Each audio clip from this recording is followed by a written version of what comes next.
नमस्कार, सुबह के 9 बजने वाले हैं। वक्त है 9 की 9 खबर का। आपके साथ मैं हूं शिप्रा झा और बुलेटिन में सबसे पहले बात करेंगे। आज बिहार विधानमंडल के मॉनसून सत्र का तीसरा दिन है और ऐसे में बिहार को विशेष राज्य का दर्जा नहीं मिलने पर विपक्ष सदन में बवाल कर सकता है, क्योंकि हमने देखा 2 दिन से लगातार विपक्ष की तरफ से प्रदर्शन किया जा रहा है। विधानसभा की कार्यवाही आज 11 बजे शुरू होगी, लेकिन इसी बीच आपको बड़ी खबर ये बता दें कि नीतीश सरकार आज विधानसभा में 3 बिल पेश करने की तैयारी में है। इसमें पेपर लीक से जुड़ा भी एक बिल है। प्रतियोगी परीक्षाओं में पेपर लीक रोकने के लिए सख्त नियमों वाला बिल आज पेश किया जाएगा। नए कानून वाले बिल में पेपर लीक में शामिल दोषियों और संस्थाओं को 3 से 10 साल तक की सजा का प्रावधान किया गया है। यानी कि अगर कोई भी दोषी पाया जाता है, चाहे वो संस्था हो या कोई व्यक्ति, तो उसे 3 से लेकर 10 साल तक की सजा दी जा सकती है। इसके साथ ही नए बिल में 10 लाख रुपए से लेकर 1 करोड़ रुपए तक का जुर्माना का भी प्रावधान किया गया है। यानी राज्य सरकार की तरफ से आयोजित होने वाली सभी परीक्षाओं में पेपर लीक होने पर यह कानून प्रभावी होगा। पेपर लीक में शामिल होने वाले अभ्यर्थियों के लिए 3 से 5 साल की सजा और 10 लाख रुपए जुर्माने का प्रावधान होगा। इसके अलावा पेपर लीक के मामलों की जांच अब डीएसपी रैंक के अधिकारी करेंगे। और न्यूज 18 संवाददाता शैलेंद्र अधिक जानकारी के साथ फोन लाइन पर जुड़ चुके हैं। शैलेंद्र, आज का दिन बेहद अहम दिन, क्योंकि उन छात्रों के लिए जो छात्र मेहनत करके परीक्षा देते हैं और कुछ व्यक्तियों की वजह से परीक्षाएं रद्द हो जाती हैं, तो ऐसे में उनके भविष्य को लेकर ये बहुत बड़ा फैसला आज लेने जा रही है सरकार।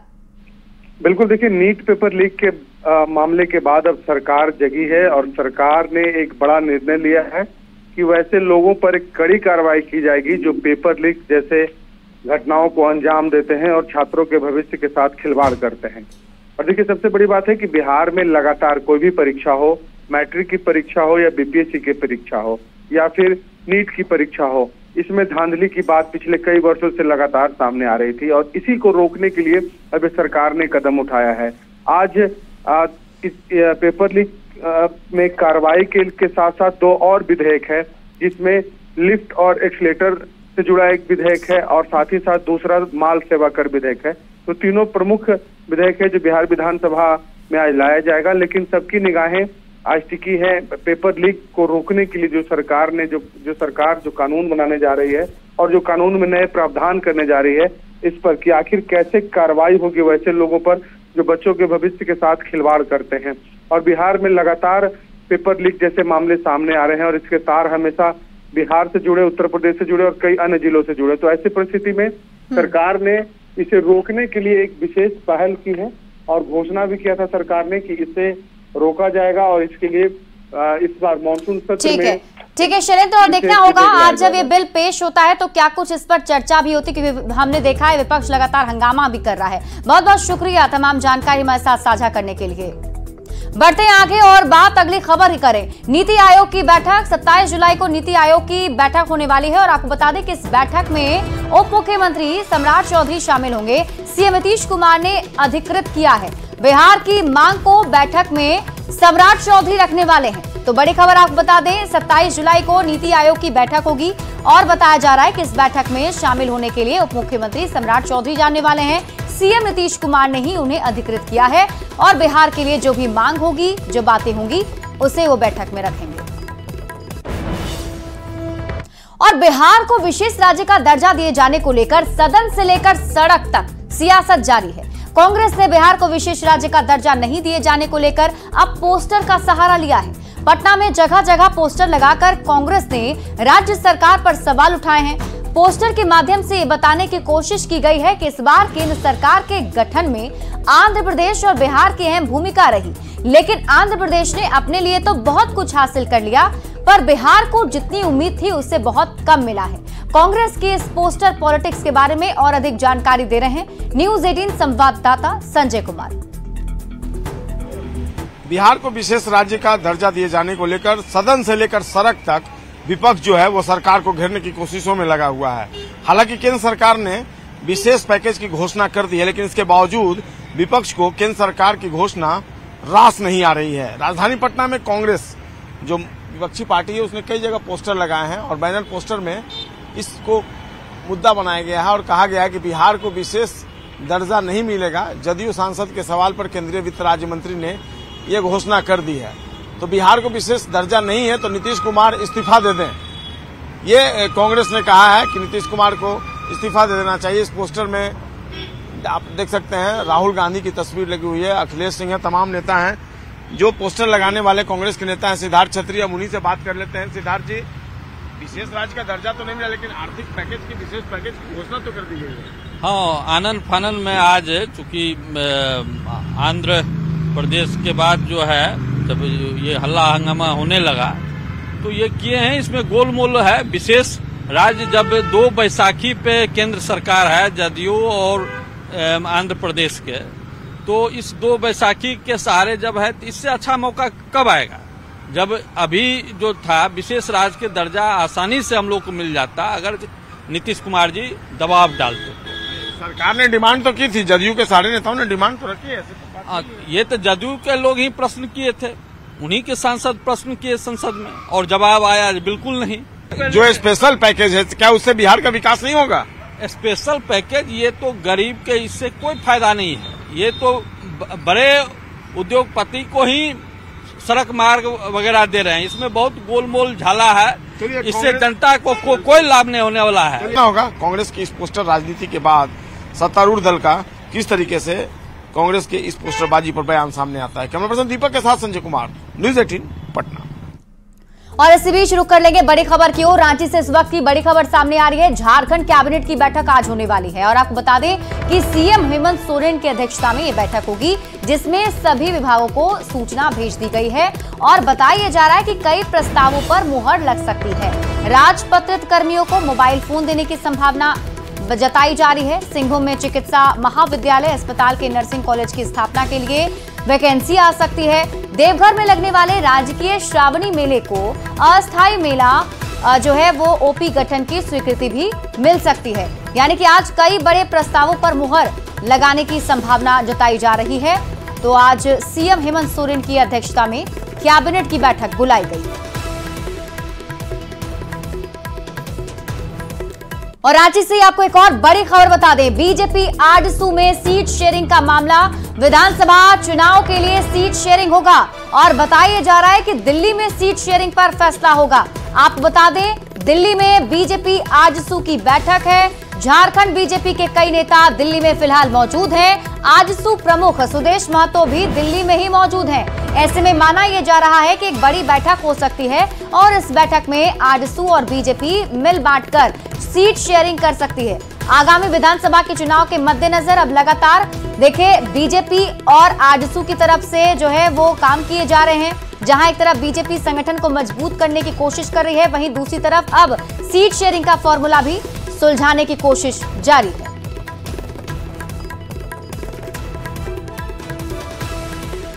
और देखिए देश की राजधानी दिल्ली एनसीआर में जबरदस्त बारिश हो रही है। भारी बारिश की वजह से कई इलाकों में जल भराव हो गया है और इसके चलते ट्रैफिक जाम की स्थिति भी शुरू हो गई है।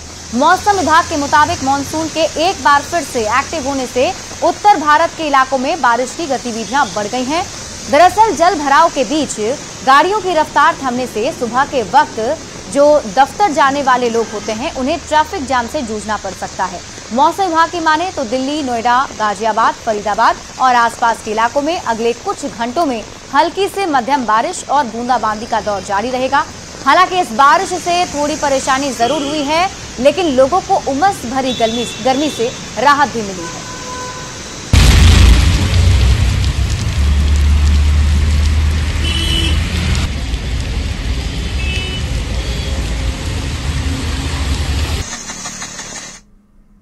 अगली खबर आपको दानापुर से बता दें। दानापुर के एम्स दीघा एलिवेटेड रोड पर भीषण सड़क हादसा आज हो गया। 2 बाइक डिवाइडर से टकरा गई जिसमें सवार 5 लोगों में से 3 युवक की मौके पर ही मौत हो गई, जबकि 2 की हालत गंभीर बताई जा रही है। मामले की जानकारी मिलते ही भाकपा माले विधायक गोपाल रविदास दानापुर अनुमंडल अस्पताल पहुंचे और मृतकों के परिवार से मुलाकात की। अस्पताल में भर्ती मरीजों का हालचाल भी उन्होंने जाना। इस दौरान विधायक ने कहा कि जल्द ही परिजनों को मुआवजा दिया जाएगा। तत्कालीन पटना के डीएम और दानापुर के एसडीओ को बात की है, तुरंत थोड़ा प्रक्रिया शुरू हो गया। भाई घटना तो बड़ा दुर्भाग्यपूर्ण है और चिंता का विषय है। सरकार और प्रशासन से एक मृतक परिवार को जो एक्सीडेंटल नियमानुसार है वो मांग करते हैं। आज रूपसपुर थाना क्षेत्र में एलिवेटेड बेली रोड के जस्ट ऊपर 7:15 बजे संध्या के करीब दो मोटरसाइकिल आपस में दोनों एक ही तरफ से जा रहा था, यानी फुलवारी से दीघा तरफ। दोनों ओवरटेक करने के चक्कर में एक टेम्पू से हल्का सा टकराया, जिसके कारण एक R15 गाड़ी जो है जिस पर 3 लड़का सवार था वो जाके डिवाइडर से टकरा गया, जिसके कारण तीनों की घटनास्थल पर भी मौत हो गई। एक और पीछे से बाइक सवार था जो उसको देख करके ये भी जो है ब्रेक मारा, जिसके कारण बाएं साइड जो है रोड में जाके टकराया है, जिससे दोनों व्यक्ति जख्मी हैं।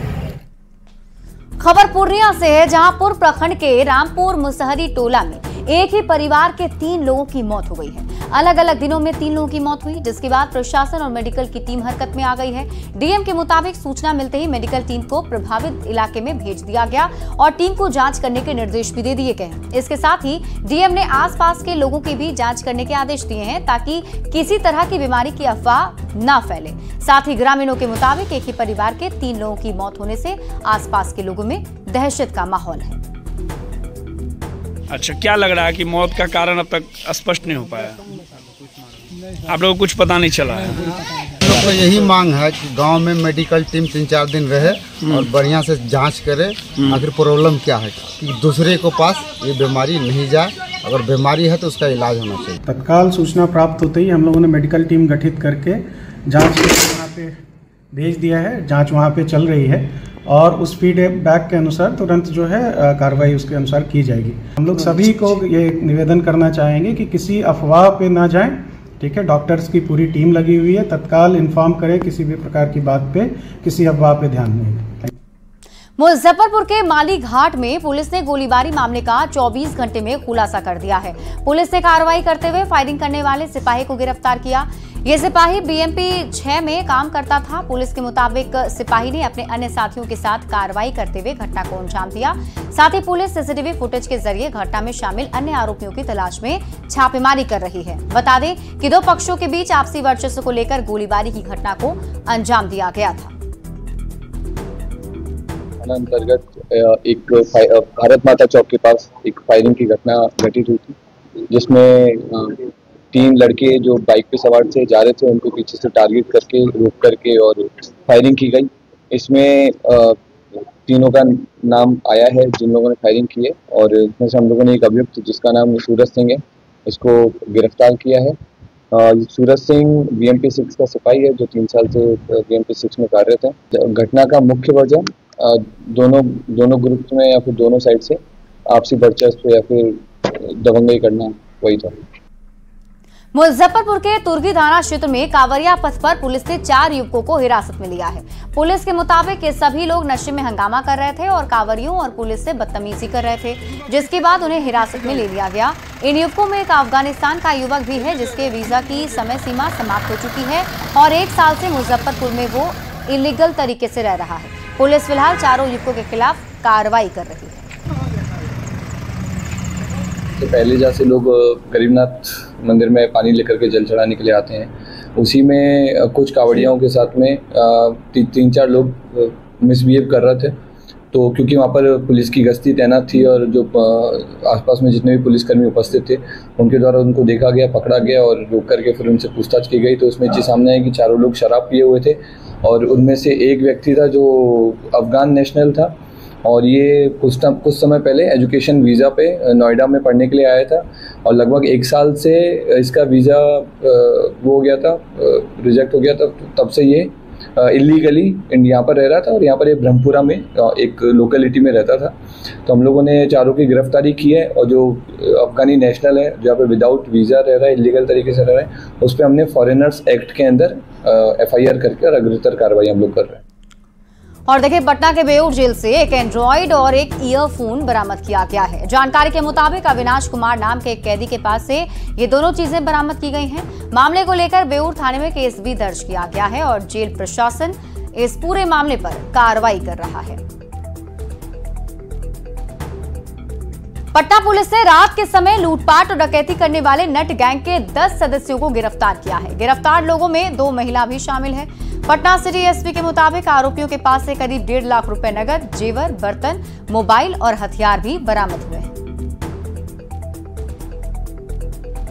रोके उनको हमने पटना के विभिन्न जगहों से उनको हमने विरोध किया है, उनको गिरफ्तार किया है और उनसे पूछताछ करने के पश्चात हमने जो है जो लूटपाट की गई सामग्री थी वो बरामद की गई है। उसमें नगद 1,59,000 रुपये बरामद हुए हैं।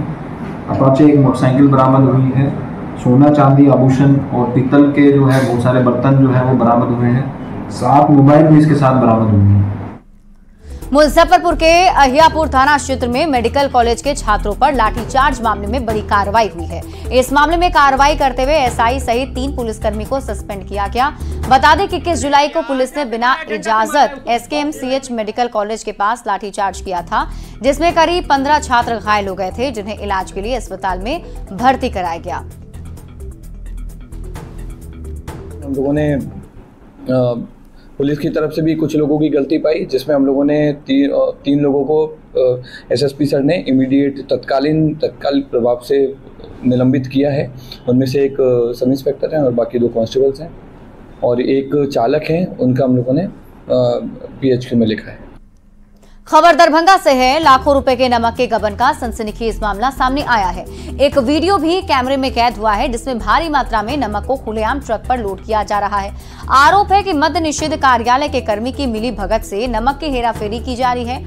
यह वीडियो 15 जुलाई का बताया जा रहा है, जिसे फेकला थाना क्षेत्र के धोई छपराड़ जाने वाली सड़क के पास शूट किया जा रहा था।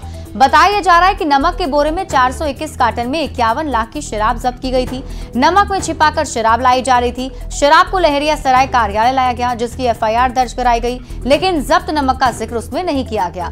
उसी नमक को मद्य निषेध कार्यालय के कर्मी की मिलीभगत से खपाया जा रहा है, जिसकी कीमत लगभग 5.5 लाख रुपए बताई जा रही है।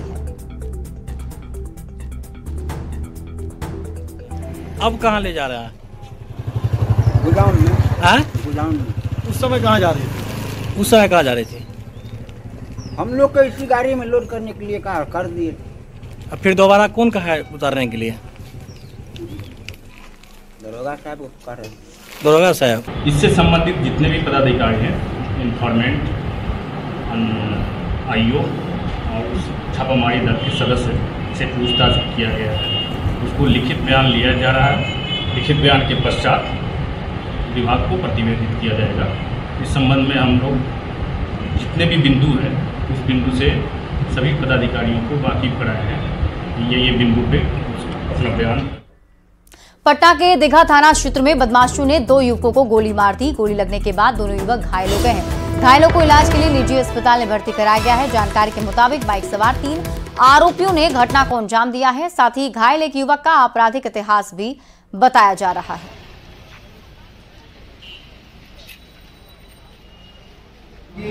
चौक टेम्पो स्टैंड में दीघा के रहने वाले हैं नीरज जी और नासिरगंज राजू हैं। ये दोनों ऑटो में बैठे हुए थे और तभी बाइक सवार अज्ञात अपराधी आए और इन पर अपराधियों द्वारा गोली चलाई गई, जिससे दोनों जख्मी हैं और दोनों जख्मी को इलाज के लिए अस्पताल में भर्ती किया गया है। अभी दोनों सुरक्षित हैं, इलाजरत हैं। पुलिस अपना आगे अनुसंधान जो है शुरू कर चुकी है और अपराधियों का पता करने के लिए प्रयासरत है।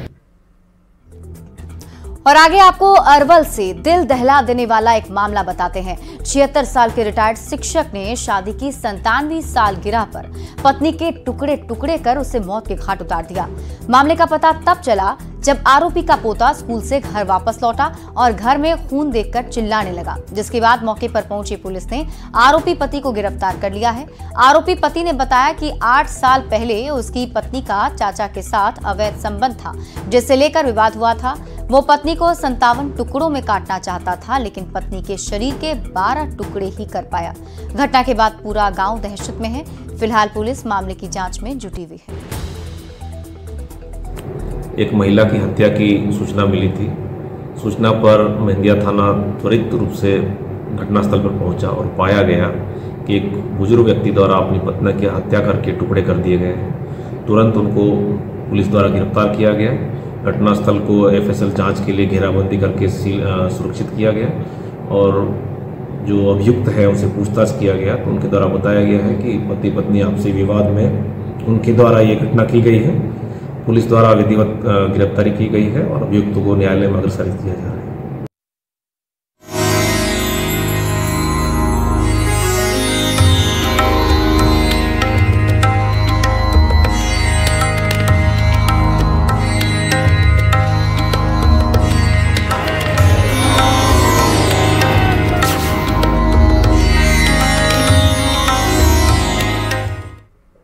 और देखिए, मुंगेर में सावन महीने में बड़ी संख्या में कांवरिया बाबा धाम को जा रहे हैं और ऐसे में कांवरियों के रुकने के लिए सरकार ने भी विशेष व्यवस्था की है। जिला प्रशासन ने कांवरियों के लिए टेंट सिटी बनाई है। इस टेंट सिटी के अंदर 200 बेड के साथ ही कूलर, शुद्ध पेयजल, शौचालय और झरना लगाया गया है। व्यवस्थाओं को लेकर कांवरियों का कहना है कि टेंट सिटी में भक्तों के लिए काफी अच्छे इंतजाम हैं, जिससे भक्तों को काफी सुविधा मिल रही है। के लिए व्यवस्था है, नहाने के लिए है, लैट्रिन बाथरूम का सुविधा है और फुल्ली एकदम यहाँ पे जो है बेड लगा हुआ है, साफ सफाई चादर है, गद्दा है, तकिया है, इंटरटेनमेंट की अगर बात करें तो टीवी लगा हुआ है और पंखा है, कूलर है। एक साथ कितने लोग यहाँ पे रुक सकते हैं, कितने कांवरिया? 200 तो बेड लगाए हुए हैं, लेकिन 200 प्लस में जाता है कांवरिया, नीचे भी लोग सो जाते हैं। व्यवस्था तो इतना अच्छा व्यवस्था है, देख ही रहे हैं, बेड मिल रहा है, पंखा है, प्रोग्राम हो रहा है, सब है, सब अच्छा शौचालय भी है। आनंद लेने के लिए भजन, हाँ, आनंद लेने के थोड़ा देर में शुरू होगा। पटना से कोई आई है कलाकार आई है, कैसा मजा आ रहा, आनंद आ रहा? हाँ, अच्छा आनंद आ रहा है, कांवरिया का पूरा भीड़ है। और फिलहाल इस बुलेटिन में अभी के लिए बस इतना ही। आप देखते रहिए न्यूज़ 18 बिहार झारखंड।